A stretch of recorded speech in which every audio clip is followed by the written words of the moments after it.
Breaking news చూస్తున్నాం. తమిళనాడు రాజకీయ ముఖచిత్రం ఒక్కసారిగా మారిపోయింది. దశాబ్దాల రాజకీయ చరిత్ర ఉన్న డీఎంకేకు ఊహించని షాక్ తగిలింది. ముఖ్యమంత్రి ఎంకే స్టాలిన్ తన పదవికి రాజీనామా చేశారు. కొద్దిసేపటి క్రితమే తన రాజీనామా లేఖను ఆయన గవర్నర్కు పంపారు. అసెంబ్లీ ఎన్నికల ఫలితాల్లో డీఎంకే ఓటమి పాలవడమే కాకుండా స్వయంగా ముఖ్యమంత్రి తన సొంత నియోజకవర్గమైన కొళత్తూరులో పరాజయం చెందడం రాజకీయ వర్గాలను విస్మయానికి గురిచేస్తుంది. నటుడు విజయ్ నేతృత్వంలోని తమిళగ వెట్రిక్ కజకం అభ్యర్థి విఎస్ బాబు ముఖ్యమంత్రి స్టాలిన్పై 8,795 ఓట్ల మెజార్టీతో విజయం సాధించి చరిత్ర సృష్టించారు. నైతిక బాధ్యత వహిస్తూ స్టాలిన్ తప్పుకోవడంతో డీఎంకే ఇప్పుడు తన తదుపరి కార్యాచరణపై దృష్టి పెట్టింది. ఈ నేపథ్యంలోనే గెలిచిన ఎమ్మెల్యేలతో స్టాలిన్ భేటీ కానున్నారు. అసెంబ్లీలో ప్రతిపక్ష నేతగా ఉదయనిధి స్టాలిన్ ఎన్నుకునే యోచనలో పార్టీ ఉన్నట్లుగా సమాచారం. మరోవైపు విజయాన్ని అందుకున్న తమిళగ వెట్రిక కజకం అధినేత విజయ్ తన పార్టీ ఎమ్మెల్యేలతో భేటీ అయ్యారు. ప్రభుత్వ ఏర్పాటు దిశగా ఆయన అడుగులు వేస్తున్నారు.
తమిళనాడు రాజకీయ ముఖచిత్రం ఒక్కసారిగా మారిపోయింది. దశాబ్దాల రాజకీయ చరిత్ర ఉన్న డీఎంకేకు ఊహించని షాక్ తగిలింది. ముఖ్యమంత్రి ఎంకే స్టాలిన్ తన పదవికి రాజీనామా చేశారు. కాసేపటి క్రితమే తన రాజీనామా లేఖను ఆయన గవర్నర్కు పంపారు. అసెంబ్లీ ఎన్నికల ఫలితాల్లో డీఎంకే ఓటమి పాలవడమే కాకుండా స్వయంగా ముఖ్యమంత్రి తన సొంత నియోజకవర్గమైన కొత్తూరులో పరాజయం చెందడం రాజకీయ వర్గాలను విస్మయానికి గురిచేస్తుంది. నటుడు విజయ్ నేతృత్వంలోని తమిళగ వెట్రిక్ కజకం అభ్యర్థి విఎస్ బాబు ముఖ్యమంత్రి స్టాలిన్పై 8,795 ఓట్ల మెజార్టీతో విజయం సాధించి చరిత్ర సృష్టించారు. నైతిక బాధ్యత వహిస్తూ స్టాలిన్ తప్పుకోవడంతో డీఎంకే ఇప్పుడు తన తదుపరి కార్యాచరణపై దృష్టి పెట్టింది. ఈ నేపథ్యంలోనే గెలిచిన ఎమ్మెల్యేలతో స్టాలిన్ భేటీ కానున్నారు. అసెంబ్లీలో ప్రతిపక్ష నేతగా ఉదయనిధి స్టాలిన్ ఎన్నుకునే యోచనలో పార్టీ ఉన్నట్లుగా సమాచారం. మరోవైపు విజయాన్ని అందుకున్న తమిళగ వెట్రిక్ కజకం అధినేత విజయ్ తన పార్టీ ఎమ్మెల్యేలతో భేటీ అయ్యారు. ప్రభుత్వ ఏర్పాటు దిశగా ఆయన అడుగులు వేస్తున్నారు. ఇదే విషయానికి సంబంధించి మరింత సమాచారాన్ని మా ప్రతినిధి అనిల్ అందిస్తారు ఫోన్ ద్వారా. అనిల్, చెప్పండి, ఎలా ఉంది తమిళనాడు రాజకీయ పరిస్థితి? లక్ష్మీనాథ్, మీరు ఇందాక అన్నట్టు తమిళనాడులో బలమైన పునాదులు ఉన్నటువంటి ద్రవిడ మున్నేట్ర కజకం డిఎంకే పార్టీ 2026 తమిళనాడు అసెంబ్లీ ఎన్నికల్లో ఓడిపోవడం అనేది ముఖ్యమంత్రి ఎంకే స్టాలిన్ నాయకత్వానికే కాకుండా ఆ పార్టీ కూడా ఒక పెద్ద ఎదురుదెబ్బగా మనం అనుకోవచ్చు.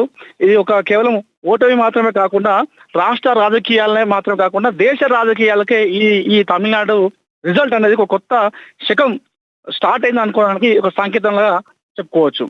ముందుగా మనం చెప్పుకుంటే ఏదైతే టీవీకే అధినేత ఉన్నాడో నటుడు విజయ్ ఈ తమిళగ వెట్రిక్ కజకం టీవీకే ఒక అత్యద్భుతంగా నిన్న ఎలక్షన్స్ లో ఆ రిజల్ట్ లో లీడ్స్ సాధిస్తూ 108 సీట్లు సాధించడం జరిగింది.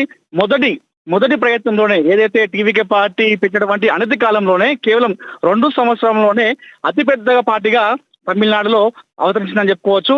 ఇది దశాబ్దాలు ఉన్నటువంటి ఏదైతే 76 సంవత్సరాలు ఉన్నటువంటి డిఎంకే, అదేవిధంగా 54 సంవత్సరాలు ఉన్నటువంటి ఏఐడిఎంకే అంటే అన్నా డిఎంకే 2 పార్టీల రాజకీయాలను కూడా టీవీకే పార్టీ మొత్తం మార్చేసిందిగా మనం చెప్పుకోవచ్చు లక్ష్మీనాథ్. అదేవిధంగా స్టాలిన్ తన సొంత నియోజకవర్గమైనటువంటి కొలత్తూరులో ఓడిపోవడం ఏదైతుందో ఇది కేవలం తమిళనాడు రాజకీయమే కాకుండా దేశ రాజకీయాలు మొత్తం కూడా ఆలోచింపేలా చేసింది స్టాలిన్ ఓటమి కూడా. ఎందుకంటే ఒక సీఎం క్యాండిడేట్ తన సొంత కాన్స్టిట్యున్సీ టీవీకే అభ్యర్థి పైన ఓడిపోవడం జరిగింది. అది కూడా 8,000 పైచిలకు ఓట్ల తేడాతో ఓడిపోవడం. స్టాలిన్ అనేటువంటి నాయకుడు కొత్త నాయకుడు ఏం కాదు. డిఎంకే పార్టీలో సుదీర్ఘ కాలం పనిచేసినటువంటి అనుభవం ఆయన సొంతం. దశాబ్దాల కాలంగా ఆయన ఒక మాస్ లీడర్ గా గుర్తింపు పొందడం జరిగింది. ఆయన చాలా మంది కూడా ఒక కార్యకర్తలు దేవుళ్ళ కొలుస్తూ ఉంటారు. అలాంటి వ్యక్తి కూడా ఓడిపోవడం, ఒక ఎమ్మెల్యేగా ఓడిపోవడం అనేది చాలా మంది కార్యకర్తలు కూడా జీర్ణించుకోలేకపోతున్నారు. ఈ దెబ్బతో వెంటనే ఆయన నైతిక బాధ్యత వహించడం జరిగింది. సో ఈ ఏదైతే డిఎంకే పార్టీ ఓడిపోవడము, అదేవిధంగా ఇంత దారుణ సిచ్యువేషన్ రావడానికి కారణం ఇదంతా కూడా నాదే తప్పు అంటూ నైతిక బాధ్యత వహిస్తూ ఆయన ప్రస్తుతం ముఖ్యమంత్రి పదవికి రాజీనామా చేయడం జరిగింది. గవర్నర్ కూడా ఆ లేఖను పంపించడం జరిగింది. ఇది ఏదైతే తన సొంత కాన్స్టిట్యుయెన్సీ లో ఓడిపోవడం ఏదైతుందో ఇది తన రాజకీయ జీవితంలోనే ఇది అత్యంత దారుణమైనటువంటి సిచ్యువేషన్ గా మనం చెప్పుకోవచ్చు. ముఖ్యంగా చెప్పుకుంటే తమిళనాడులో జరిగినటువంటి సిచ్యువేషన్ ఏదైతే ఉందో ఆయన పైన చాలా వ్యతిరేకత, అవినీతి ఆరోపణలు ఎదుర్కొంటున్నాడు డిఎంకే అధినేత స్టాలిన్. సంక్షేమ పథకాలు కావచ్చు, మౌలిక సదుపాయాలు ఉన్నప్పటికీ ప్రజల్లో ముఖ్యంగా యువతలో ఉన్నటువంటి అసంతృప్తి ఏవైతుందో ఇది డిఎంకే ఓటమికి కారణమైంది. దాన్ని అంతా కూడా క్యాచ్ చేసుకున్నాడు టీవీకే విజయ్. ముఖ్యంగా యువత అదేవిధంగా మహిళల ఓట్లు రాబట్టుకోవడంలో విజయ్ పార్టీ టీవీకే ఒక అద్భుతమైనటువంటి స్టాండ్తో ముందుకెళ్ళింది, స్ట్రాటజీతో ముందుకెళ్ళింది. ఈ వ్యతిరేకత ఓటును అంతా కూడా వాళ్ళు క్యాచ్ చేసుకున్నారు టీవీకి అని చెప్పేసి మనం క్లియర్ గా చెప్పుకోవచ్చు. అయితే ప్రస్తుతం అయితే ప్రతిపక్ష నేతగా ఆయన ఓడిపోవడం జరిగింది. డిఎంకే అధినేత స్టాలిన్ ఓడిపోవడంతో ప్రతిపక్ష నేతగా తన కుమారుడు చిన్నడు అయినటువంటి ఉదయనిధి స్టాలిన్ కి ప్రతిపక్ష నేతగా ఇచ్చేందుకు డిఎంకేలో ఎవరైతే గెలిచారో ఎమ్మెల్యేలు వారందరితో సమావేశం కావడం జరిగింది. అదే విధంగా రాబోయే రోజుల్లో ప్రతిపక్షంలో ఉంటూ ప్రతిపక్ష పాత్ర పోషిస్తూ ప్రజల కోసం పోరాటం చేస్తామంటూ కూడా ఆయన ఇప్పటికీ ఒక స్టేట్మెంట్ అయితే ఇవ్వడం జరిగింది. ముఖ్యంగా ఈ పార్టీలో ఇతర కుటుంబ సభ్యుల ప్రాధాన్యత కావచ్చు, అవినీతి ఆరోపణలు కావచ్చు, ఉదయనిధి స్టాలిన్ ఎవరైతే స్టాలిన్ కుమారుడు ఉన్నాడో ఆయన ఎదుగుదల ఒక్కసారిగా అంత హైప్ క్రియేట్ కావడంతో సో వీళ్ళు ప్రజాధనాన్ని దోచుకుంటున్నారు అని చెప్పేసి ఒక ప్రజల్లో ఒక ఈ భావం కలిగింది. ఈ భావాన్ని ఓటమి కూడా కారణమైనదిగా మనం చెప్పుకోవచ్చు. అయితే ప్రస్తుతం అయితే డిఎంకే 59 సీట్లతో బలమైన ప్రతిపక్ష పాత్ర అయితే అక్కడ పోషించేటువంటి సిచ్యువేషన్ మనకు కనిపిస్తా ఉంది. స్టాలిన్ ఇప్పటికే ఓటమిని అంగీకరించాడు. ప్రజల కోసం పోరాడదాం చేస్తామంటూ కూడా ఆయన ఒక స్టేట్మెంట్ అయితే ఇవ్వడం జరిగింది. కానీ ఇక్కడ స్టాలిన్ అయితే ఊహించలేదు. స్టాలిన్ ఎట్టి పరిస్థితుల్లో ఊహించుకోలేదు. ఎందుకంటే 2021లో డిఎంకే పార్టీ భారీ విజయాన్ని సొంతం చేసుకుంది. సో అక్కడ ద్రవిడ పాలన పేరుతో తమిళనాడులో అభివృద్ధి మేము చేస్తున్నాం కాబట్టి ప్రజలు మాకే పట్టం కడతారని చెప్పేసి ఆయన అనుకున్నాడు. అదేవిధంగా 2024లో జరిగినటువంటి లోక్సభ ఎన్నికల్లో కూడా డిఎంకే పార్టీ క్లీన్ స్వీప్ ఇచ్చింది. మొత్తం అన్ని కూడా గెలవడం జరిగింది. ఈ నేపథ్యంలో 2026లో కూడా మేమే పక్క గెలుస్తామనేటువంటి ఆయన ఊహించాడు. అది కాస్త ప్రజలు మాత్రం దాన్ని అహం అనుకున్నారు.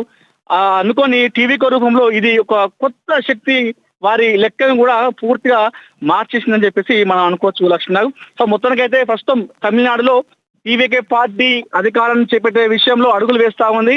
ఇప్పటికే కాంగ్రెస్ అదేవిధంగా పిఎంకే సపోర్ట్ తీసుకొని వాళ్ళు అసెంబ్లీలో వెళ్ళేటువంటి అడుగులైతే వేస్తా ఉన్నారు. ఎందుకంటే స్పష్టమైన మెజార్టీ ఏ పార్టీకి మ్యాజిక్ ఫిగర్ రాలేదు. 118 సీట్లు అక్కడ వస్తే ప్రభుత్వాన్ని ఎవరి సపోర్ట్ లేకుండా వాళ్ళు కూడగట్టుకునే అవకాశం ఉంది. కాకపోతే ఇక్కడ ఏమైందంటే 108 సీట్లు మాత్రమే సాధించింది టీవీకే పార్టీ. అతిపెద్ద పార్టీగా అవతరించినప్పటికీ కూడా మ్యాజిక్ ఫిగర్ అనేది దాటలేదు. అయితే ఈ నేపథ్యంలో కాంగ్రెస్ అదేవిధంగా పిఎంకే సపోర్ట్ తీసుకొని సీఎం గా విజయ్ అసెంబ్లీలోకి వెళ్ళేటువంటి సిచ్యువేషన్ అయితే కనిపిస్తా ఉంది. కానీ స్టాలిన్ అయితే ఇప్పటికే రాజీనామా చేయడం జరిగింది, నైతిక బాధ్యత వహించాడు. కానీ ప్రతిపక్ష నేతగా తన ఎమ్మెల్యే ఓడిపోడు కాబట్టి అసెంబ్లీలో ప్రతిపక్ష నేతగా తన కుమారుడు ఉదయనిధి స్టాలిన్ కి ఇచ్చేటువంటి అంశంలో డిఎంకే పార్టీలో గెలిచినటువంటి ఎమ్మెల్యేలతోని ఆయన ప్రస్తుతం ఒక మీడియా సమావేశం ఏర్పాటు చేసుకొని వారందరితోనైతే డిస్కషన్ చేసుకుంటున్నారు. ఈ నిర్ణయం తీసుకైతే అడుగులు వేస్తున్నారు లక్ష్మీనాథ్. Thank you Anil.